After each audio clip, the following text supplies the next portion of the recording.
Bonjour, bienvenue à cette courte vidéo de révision sur l'importation et l'exportation de données dans R.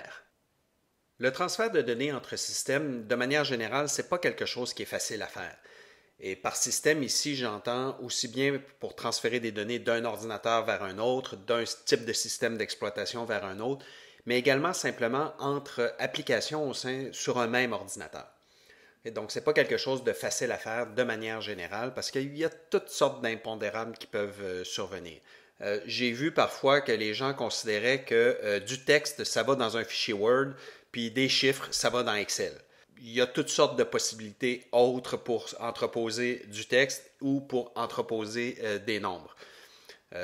Ici, quand je dis que souvent les gens se disent du texte, ça va dans un fichier Word, ça vous est certainement déjà arrivé, par exemple, de recevoir un courriel dans lequel le texte du courriel se trouve à l'intérieur du fichier Word joint au courriel.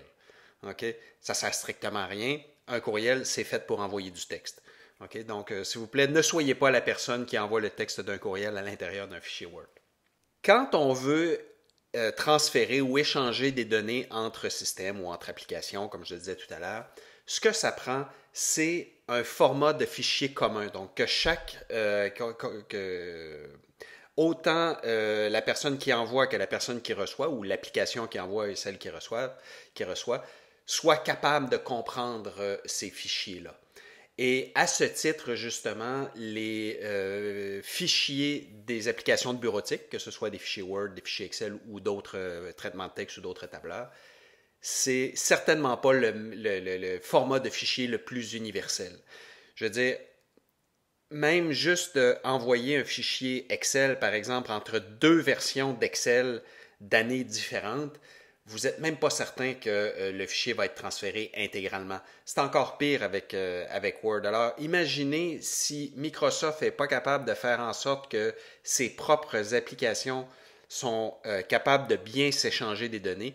Imaginez à l'extérieur de l'environnement de Microsoft. Ça devient rapidement extrêmement difficile de transférer des données avec des formats privés ou fermés ou associés à certaines applications seulement.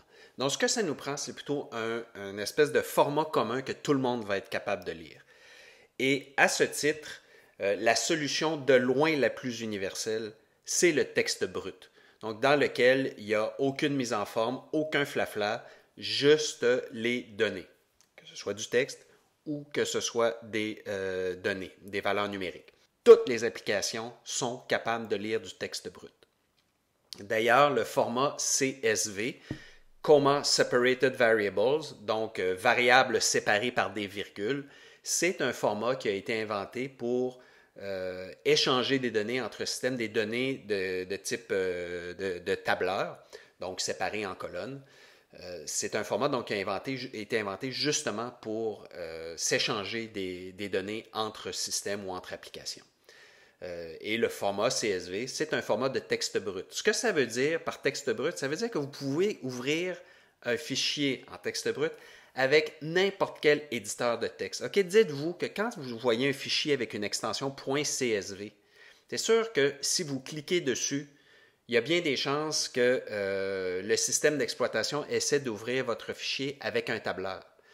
Mais gardez en tête que c'est un fichier de texte brut. Vous pouvez l'ouvrir avec RStudio, par exemple, si vous voulez votre fichier.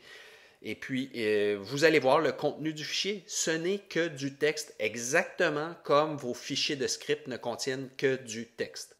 Lorsqu'il s'agit d'importer des données dans R, différentes fonctions seront disponibles et on va choisir une fonction selon le format dans lequel se trouvent nos données dans notre fichier de texte brut.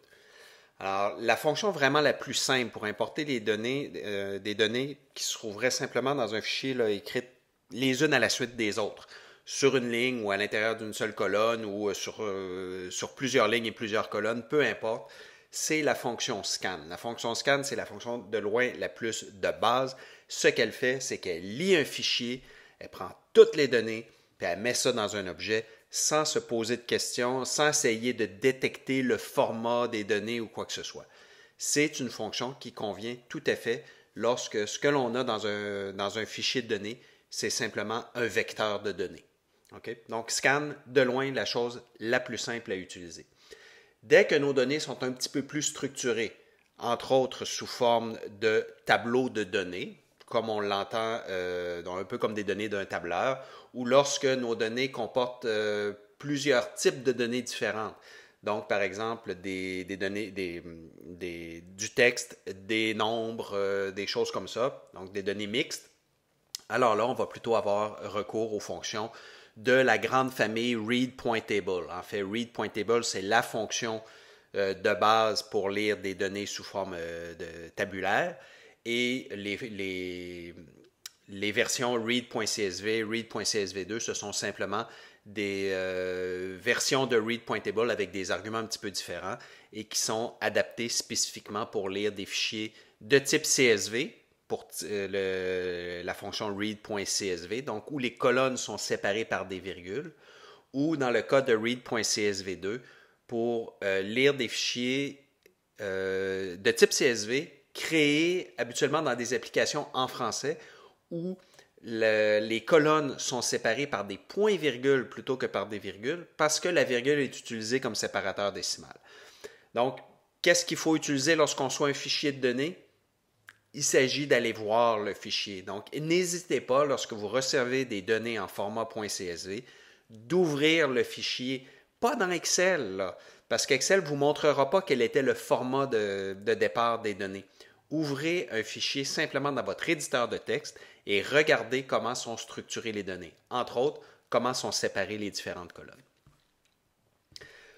Pour ce qui est de l'exportation maintenant, donc si on veut aller en sens inverse, partir de R et envoyer des données vers des fichiers de manière à pouvoir les partager avec d'autres personnes ou sur d'autres systèmes. Donc, on a deux fonctions pour écrire des données, cat puis write. Write serait plutôt l'analogue de la fonction scan pour extraire des données. Et cat serait la fonction vraiment la plus de base de base. Ce n'est pas nécessairement la fonction que je vous recommande le plus d'utiliser, ou en tout cas, il faut être très, très, très prudent avec l'utilisation de cat.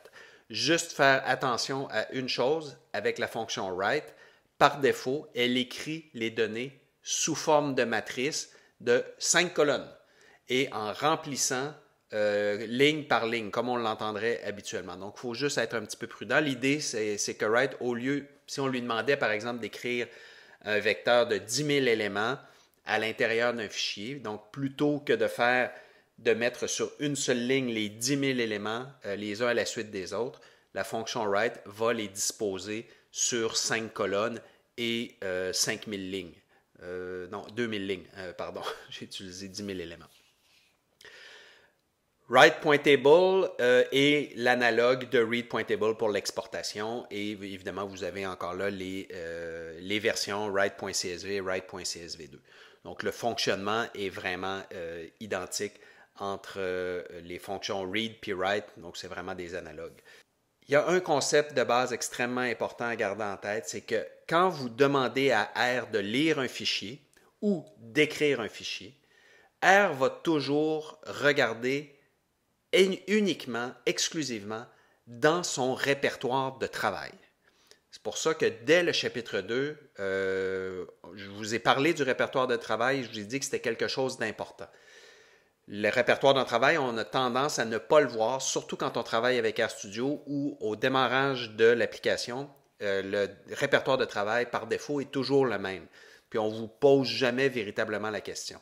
Si vous n'êtes pas certain quel est le répertoire de travail de votre session R, vous avez toujours la fonction getWD qui vous permet de connaître le répertoire de travail.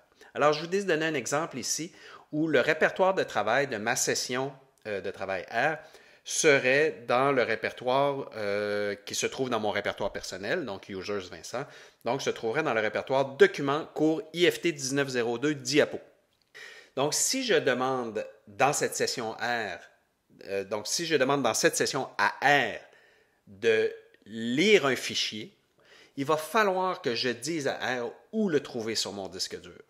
Si je donne uniquement le nom du fichier, R va regarder dans le répertoire Diapo. Si le fichier n'est pas là, on reçoit un message d'erreur que le fichier ne peut pas être trouvé. Alors, par exemple, ici, vous avez à l'écran, je voudrais lire un fichier, importer dans ma session, un fichier qui se trouve dans le répertoire, toujours dans mon répertoire personnel, mais sous Documents, programmé avec R et un fichier qui s'appelle foo.data. Donc, si je veux lire ce fichier-là, je peux donner un chemin d'accès absolu, donc qui repart de la racine du système d'exploitation, ou un chemin d'accès relatif à l'endroit où je me trouve en ce moment. Donc, le premier exemple ici, vous avez un cas où le chemin d'accès est absolu, sans que je repars de la racine de mon système de fichiers. Avec le tilde, je dis users Vincent, donc mon répertoire personnel, et je dis d'aller chercher le fichier qui se trouve dans le sous-répertoire documents, sous-répertoire programmé avec R, et finalement, on arrive au fichier. Le deuxième exemple, c'est un chemin d'accès qui est relatif, donc qui est relatif au répertoire dans lequel je me trouve en ce moment, qui est mon répertoire diapo.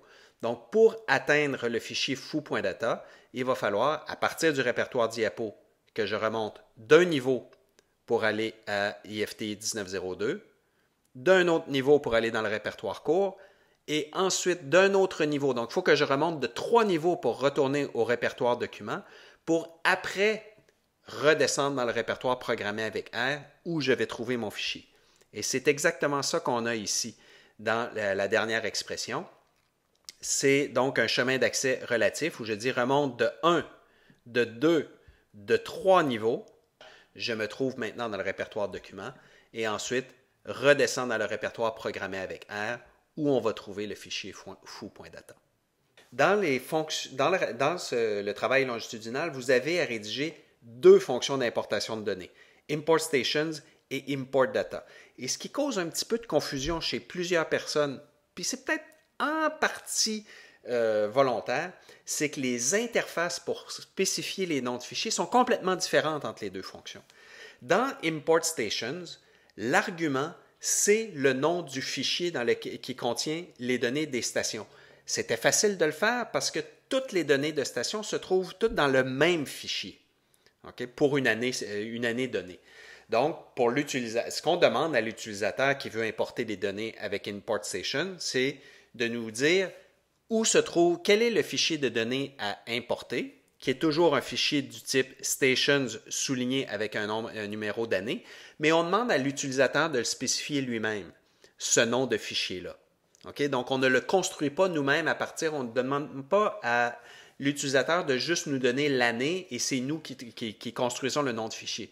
On remet ça entièrement entre les mains de l'utilisateur de nous donner le nom de fichier de données à importer. Donc, par exemple, ici, les stations de 2018.